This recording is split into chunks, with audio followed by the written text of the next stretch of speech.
दोस्तों नमस्कार, मैं Rajneesh Kumar PVR aquaculture farm से। कैसी है मेरी पीवीआर एक्वा फैमिली? होप सब स्वस्थ है और मस्त है।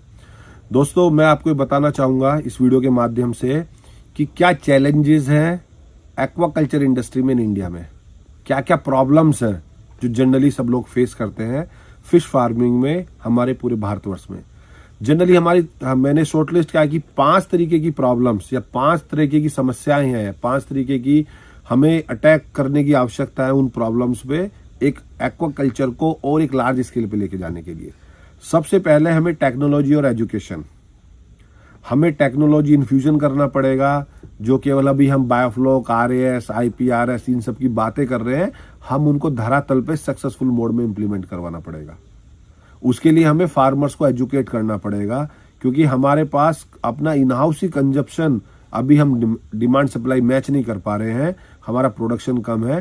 तो अगर हम लोगों को एजुकेट करें, लोगों की ट्रेनिंग्स करें, हमारे इंस्टीट्यूट्स हैं लेकिन अभी भी वो उस लेवल पे नहीं काम हो पा रहा है, तो हमें बहुत सारे एंटरप्रेन्योर्स को अलग अलग पॉकेट्स बनानी पड़ेगी, अलग अलग कम्युनिटी के, विसिनिटी के फार्मर्स को पकड़ना पड़ेगा और कुछ भी करके प्रोडक्शन एनहांस करना पड़ेगा, जो सबसे बड़ा मेजर चैलेंजिंग एक्टिविटी या प्रॉब्लम स्टेटमेंट है एक्वाकल्चर इंडस्ट्री का।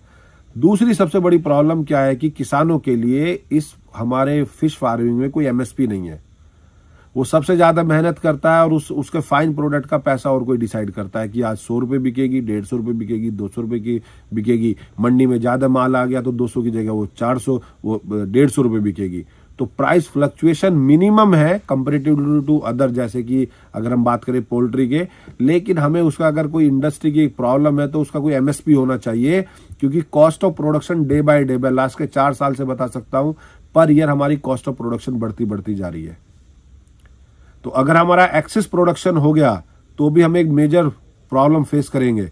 लेकिन अभी हमारी ऐसी स्थिति नहीं है, क्योंकि पॉपुलेशन हमारी धीरे धीरे फिश की तरफ अट्रैक्ट हो रही है, फिश कंज्यूम कर रही है, डॉक्टर्स रिकमेंड कर रहे हैं। बट किसानों को सबसे बड़ा लॉस है, ट्रेडर को कोई लॉस नहीं है। जितने भी इनपुट सप्लायर्स हैं, चाहे वो सीड का हो, फीड का हो, मेडिसिन का हो, उनको कोई नुकसान नहीं है। केवल फाइनल जो फार्मर्स का लॉस है, तो हमारा इसमें कोई एमएसपी होना चाहिए। तीसरा सबसे बड़ा चैलेंज क्या है, अगर हम बात करें एग्रीकल्चर के, जो एग्रीकल्चर के इनपुट सप्लाई या रॉ मटेरियल है उन पे गवर्नमेंट की, जैसे यूरिया हुआ, सब चीजों पे सब्सिडाइज्ड है, सब्सिडी है।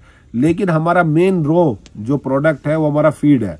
तो गवर्नमेंट को फीड के या फीड के इंग्रेडिएंट्स पे भी कुछ सब्सिडाइज सोचना चाहिए किसानों के हित के लिए। अगर हमें फिश फार्मिंग में लंबा जाना है, ग्रोथ करनी है, और जैसे कि पीएमएसवाई योजना चल रही है, हमें एम्प्लॉयमेंट जनरेट करना है, या हमें नेक्स्ट डाउनलाइन 10-20 साल सोचना है इस इंडस्ट्री में, तो जो इनपुट है उस पर कुछ ना कुछ सब्सिडाइज होना चाहिए, जो बहुत बड़ा मेजर एक प्रॉब्लम स्टेटमेंट है। चौथी हमारी सबसे बड़ी प्रॉब्लम एक इलेक्ट्रिसिटी की भी है।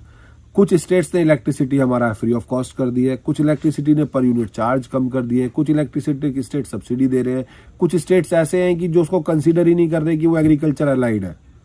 तो इस पे पूरी कंट्री के हमारे जो भी हमारे हेड्स हैं डिपार्टमेंट के, स्टेट के या national level government of India के, उन्हें एक कस्टमाइज एक एक्टिविटी करनी चाहिए कि ये भैया किस कैटेगरी में रखना चाहिए। क्योंकि अगर हम एग्रीकल्चर अलाइड में है, हमारा केसीसी बन रहा है, तो हमें इलेक्ट्रिसिटी भी सब्सिडाइज रेट पे मिलना चाहिए, वो कॉमर्शियल में नहीं मिलना चाहिए।